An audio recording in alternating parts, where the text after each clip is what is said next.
for this video, how to set the date and time. This can be done by an engineer or the master user, and is done by putting in either the engineer code or the master user's code,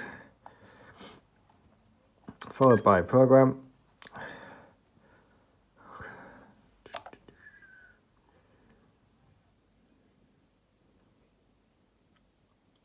And going down to date and time, hit yes, and it asks you what the date is. Today's date is the 7th of May.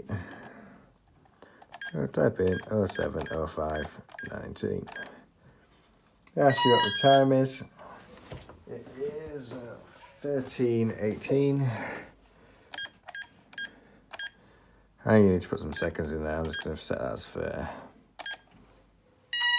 Beeps again to confirm. Date and time, done. Press no, it comes out. Reset again until you get to the main screen. And that is how you change the date and time.